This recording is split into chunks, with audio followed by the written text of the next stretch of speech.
प्रिय विद्यार्थियों, आपका अपना YouTube channel science with Sachin sir में स्वागत है। अगर आपने चैनल को सब्सक्राइब नहीं किया है तो चैनल को सब्सक्राइब करें, लाइक करें, शेयर करें, जिससे आने वाले न्यू वीडियो के बारे में आपको नोटिफिकेशन प्राप्त हो सके। मैं आपके लिए लेके आया हूँ सामान्य विज्ञान के 800 अति महत्वपूर्ण प्रश्न। इनमें से कई प्रश्न ऐसे हैं जो पिछली प्रतियोगिता परीक्षा में पूछे जा चुके हैं, कई ऐसे प्रश्न हैं जो आने वाली प्रतियोगिता परीक्षा के लिए महत्वपूर्ण हैं। ये प्रश्न सभी प्रतियोगिता परीक्षा के लिए रामबाण है। तो सभी विद्यार्थी, चाहे वो किसी भी प्रतियोगिता परीक्षा की तैयारी कर रहा हो, इन सभी प्रश्नों को हल करें। ये सभी प्रश्न मैं आपको पार्ट में हल कराऊंगा और हर पार्ट में 25 प्रश्न हल कराऊंगा। तो 25 प्रश्न के साथ मैं आपको 50 प्रश्न बताऊंगा। तो सभी विद्यार्थी इन पार्ट को रेगुलर देखें, नोट्स बनाएं और अगर एक बार में समझ में नहीं आती है तो बार बार वीडियो को देखें। तो प्रिय विद्यार्थियों, शुरू करते हैं पार्ट सेकंड का फर्स्ट प्रश्न।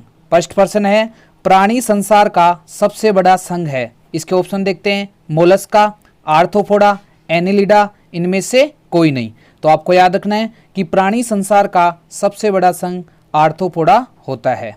तो आपको याद रखना है कि प्राणी संसार का सबसे बड़ा संघ कौन सा होता है? आर्थ्रोपोडा। और आर्थ्रोपोडा के अंदर क्या आते हैं? कीट आते हैं। और कीटों का बाह्य कंकाल किसका बना होता है? काइटिन का। लेकिन यहाँ मैं आपको एक दूसरा इंपॉर्टेंट क्वेश्चन ये दे रहा हूँ कि प्राणी संसार का सबसे बड़ा संघ आर्थ्रोपोडा है।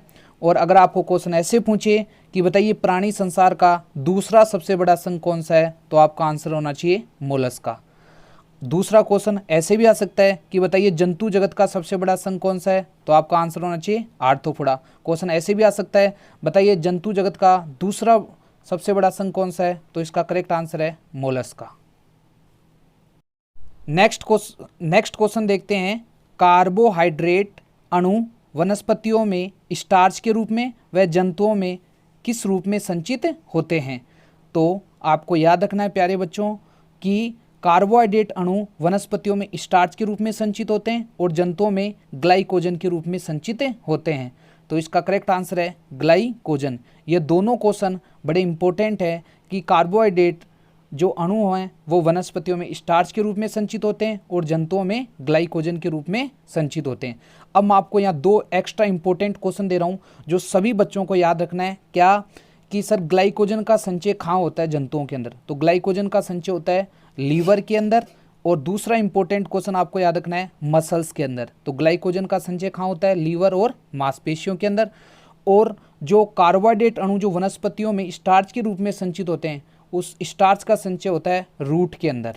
रूट बोले तो जड़ों के अंदर। ठीक है। नेक्स्ट प्रश्न है, किस से विटामिन युक्त तेल प्राप्त किया जाता है? ऑप्शन देखते हैं, भेड़ से, कुकुर से, मछली से और भैंस से। तो आपको मैं बता देता हूँ, मैंने विटामिन वाले पिछले वीडियो में भी बताया था कि मछलियों का जो यकृत का तेल होता है उसमें विटामिन ए तथा डी की सर्वाधिक मात्रा पाई जाती है। तो एक इम्पोर्टेंट क्वेश्चन है कि किससे विटामिन युक्त तेल प्राप्त किया जाता है, तो इसका करेक्ट आंसर है मछली से। और ये भी याद रखना है कि मछलियों के यकृत के तेल में विटामिन ए तथा डी की सर्वाधिक मात्रा होती है। ये पिछली राजस्थान भर्ती एग्जाम में पूछा गया क्वेश्चन है। नेक्स्ट प्रश्न देखते हैं, विद्युत धारा का मात्रक है। इसके ऑप्शन है एम्पियर, वाट, फैराडे और ओम। तो आपको याद रखना है कि विद्युत धारा का मात्रक एम्पियर होता है। लेकिन मैं आपको तीन इंपॉर्टेंट प्रश्न यहाँ और बताऊंगा कि वाट किसका मात्रक होता है, फैराडे किसका मात्रक होता है और ओम किसका मात्रक होता है। तो आप ध्यान से माहौल के साथ वीडियो देखते रहें, आपको सारे प्रश्न समझ में आने वाले हैं। तो वाट होता है शक्ति का मात्रक, और फैराडे होता है विद्युत धारिता का मात्रक, और ओम होता है प्रतिरोध का मात्रक। चार इंपॉर्टेंट प्रश्न मैंने दे दिए आपको। विद्युत धारा का मात्रक एम्पियर, शक्ति का मात्रक वाट, और विद्युत धारिता का मात्रक फैराडे, और प्रतिरोध का मात्रक ओम। नेक्स्ट प्रश्न देखते हैं, हमारे घरों में विद्युत किस क्रम में लगी होती है? इसके ऑप्शन देखते हैं, श्रेणी क्रम, समांतर क्रम, दोनों और मिश्रित क्रम। तो प्यारे बच्चों, आपको याद रखना है कि हमारे घरों में विद्युत समांतर क्रम में लगी होती है। तो इसका करेक्ट आंसर है समांतर क्रम।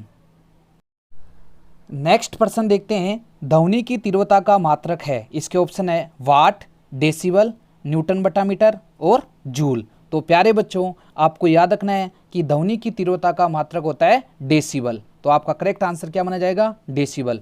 और मैं पिछले पर्सन में बता चुका कि वाट शक्ति का मात्रक होता है, लेकिन यहाँ एक एक्स्ट्रा क्वेश्चन दे रहा हूँ कि न्यूटन बटा मीटर किसका मात्रक होता है। तो आपको याद रखना है कि न्यूटन बटा मीटर पृष्ठ नाव का मात्रक होता है। ठीक है,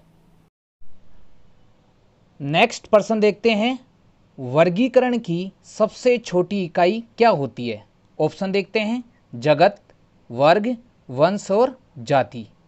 आपकी जानकारी के लिए मैं बता देता हूँ प्यारे विद्यार्थियों, यह एक धमाकेदार पर्सन है और इसका सॉल्यूशन भी मैं धमाकेदार बताने वाला हूँ। क्या आपको ये याद रखना है कि वर्गीकरण को इंग्लिश में कहा जाता है क्लासिफिकेशन। तो क्लासिफिकेशन की सबसे छोटी यूनिट होती है जाति। याद रखना है कि वर्गीकरण की सबसे छोटी इकाई क्या होती है? जाति। तो इसका करेक्ट आंसर क्या माना जाएगा? जाति।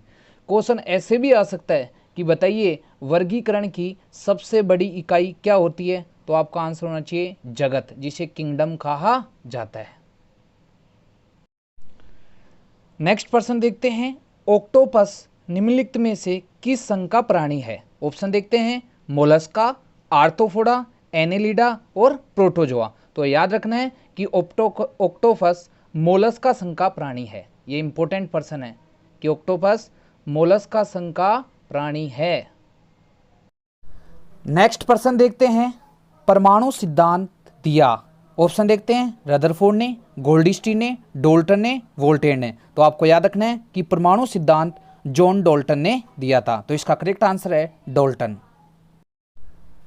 नेक्स्ट पर्सन देखते हैं, हीरा अपरूप है किसका? तो ऑप्शन देखते हैं, कार्बन, आयरन, निकिल और ब्रोमीन।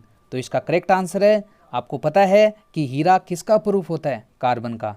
और आपको ये भी याद होना चाहिए कि कार्बन के दो अपरूप होते हैं, क्रिस्टलीय अपरूप और एक अक्रिस्टलीय अपरूप। तो क्रिस्टलीय अपरूप में हीरा, ग्रेफाइट और फुलरीन आते हैं। और कार्बन का सबसे शुद्ध रूप कौन सा होता है?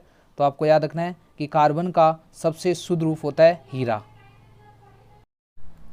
नेक्स्ट पर्सन देखते हैं, प्यारे बच्चों, रक्त समूह की खोज किसने की? इसके ऑप्शन देखते हैं, लुई पास्चर, पैलाडे, लैंडस्टीनर और रॉबर्ट हुक। तो आपको याद रखना है कि रक्त समूह की खोज की थी कोल लैंडस्टीनर ने। इसका करेक्ट आंसर है कोल लैंडस्टीनर ने। अब मैं आपको 4 इंपॉर्टेंट क्वेश्चन यहाँ दे रहा हूँ। क्या कि बताइए रोगाणु सिद्धांत किसने दिया? तो लुईस पास्चर ने। और ये पैलाडे है, पैलाड है, राइबोसोम की खोज किसने की थी? पैलाड ने। आपके एनसीईआरटी में दे रखा है कि राइबोसोम की खोज किसने की? पैलाड ने।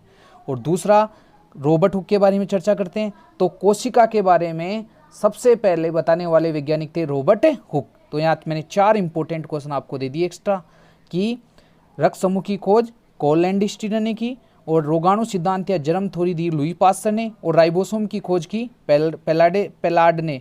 और दूसरा इंपॉर्टेंट क्वेश्चन यह है कि कोशिका के बारे में बताने वाले सबसे पहले वैज्ञानिक कौन थे? Robert Hooke.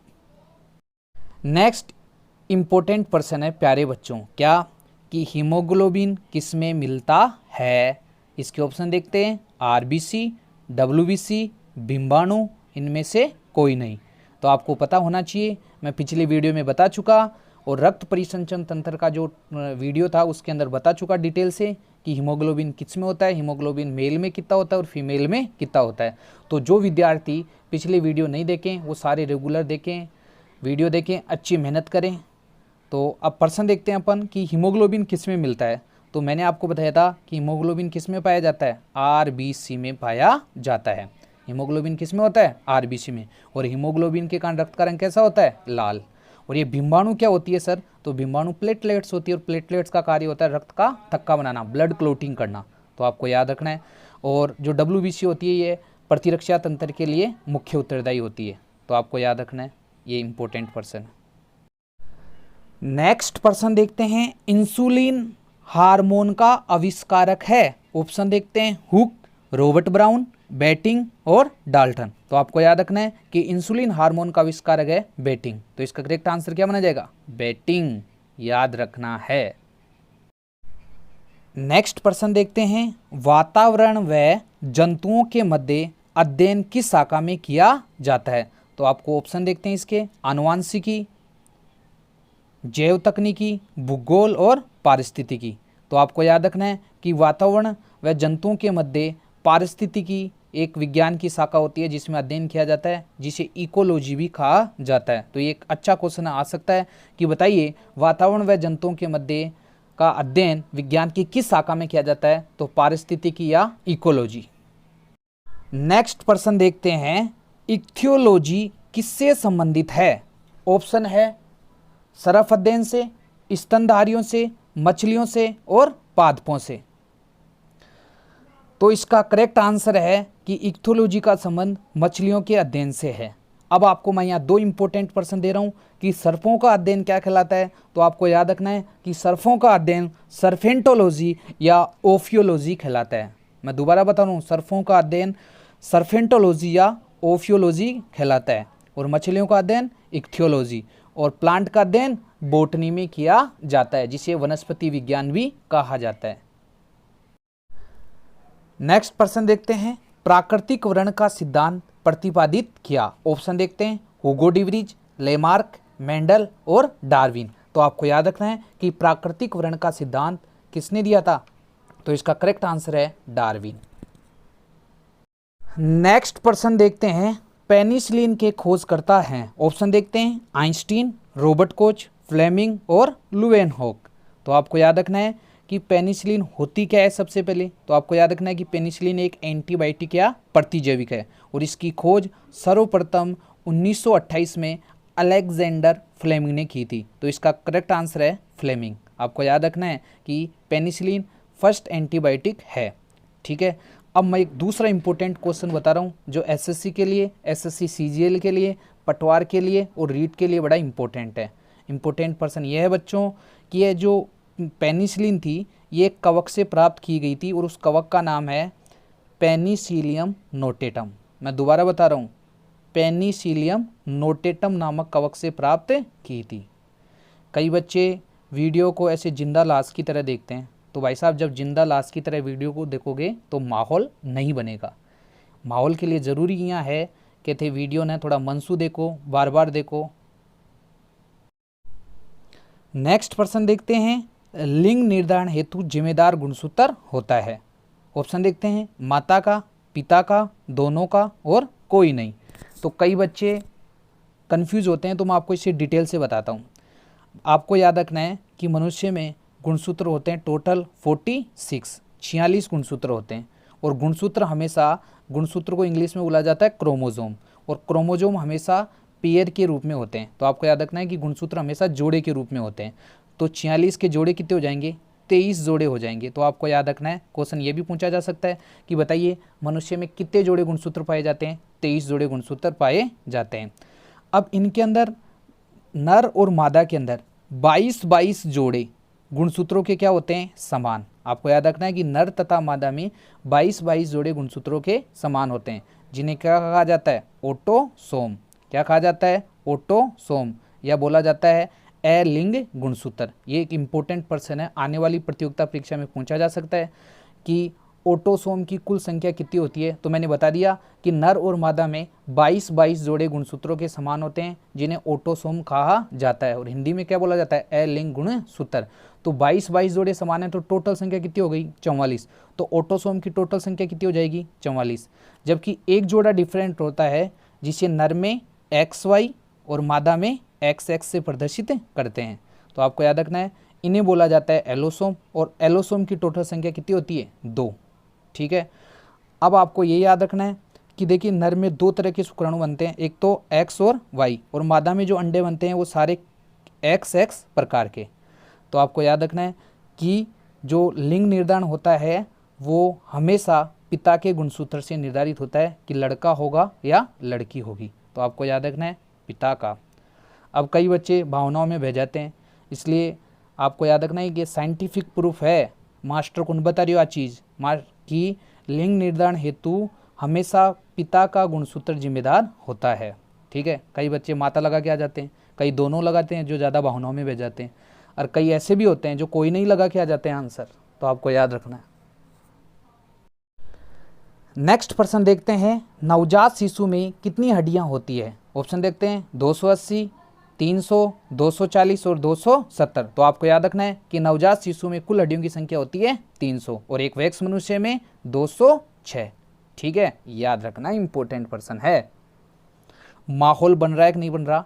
सभी बच्चे कमेंट बॉक्स में कमेंट करें और वीडियो को अधिक से अधिक शेयर करें, जिससे मैं ये चाहता हूँ कि एक एग्जाम बेस्ड स्टडी मटेरियल अधिक से अधिक स्टूडेंट के पास पहुँचना चाहिए।